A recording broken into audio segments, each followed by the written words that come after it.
চলবে না, কারণ আমরা পিছনের দিকে ফিরে যেতে পারবো না। আমাদেরকে যেভাবেই হোক সামনের দিকে এগোতে হবে। আফ্রিকা জঙ্গলের আদিবাসী মানুষরা এখানে রাস্তা মেরামত করছে। আমাকে যেভাবেই হোক এখান থেকে সামনে এগোতে হবে, কারণ আমরা পিছন দিকে ফিরে যেতে পারবো না।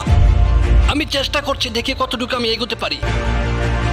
বাপরে, আমার মনে হচ্ছে আমি পারবো না, কিন্তু আমার সাহায্যের জন্য লোক চাই। তোমরা কে কোথায় আছো? আসো, আমাকে ধাক্কা দাও। তোমরা দাঁড়িয়ে থেকো না, তাড়াতাড়ি এসো। সন্ধ্যা হবার আগে আমাদেরকে এগোতে হবে। হ্যাঁ হ্যাঁ আছি, তুমি চিন্তা করো না, আমরা আছি তো। হ্যাঁ, আরো জোরে ধাক্কা দাও। হচ্ছে না তো। একা সম্ভব না। আমি বুঝে গেছি, তোমার দ্বারা একা হবে না, আরো লোক লাগবে। দাঁড়াও, আমি বাইকের থেকে আগে নেমে নিই। আমি চেষ্টা করছি তো। অনেক অনেক ধন্যবাদ তোমাকে। দাঁড়াও, আমাকে আসতে দাও, তোমাদের শক্তি নেই। হ্যাঁ, সবাই মিলে ধাক্কা দাও, এখনই বাইক উঠে আরো যাবে। জোরে। এই বাইক আটকে গেছে। হ্যাঁ, আবার ধাক্কা দাও। 1 2 3। হ্যাঁ, হচ্ছে হচ্ছে, আমরা উঠে যাচ্ছি। হ্যাঁ, আমরা উঠতে সক্ষম হয়েছি। জনকে গিয়ে এগিয়ে আনো। এই আমাকে ফেলে যেও না। দাঁড়াও দাঁড়াও, আমরা আছি। অবশেষে সবাই উঠে আসতে সক্ষম হয়েছি। বাপরে, এমন কঠিন পরিস্থিতির মোকাবেলা আমি কোনোদিন করিনি।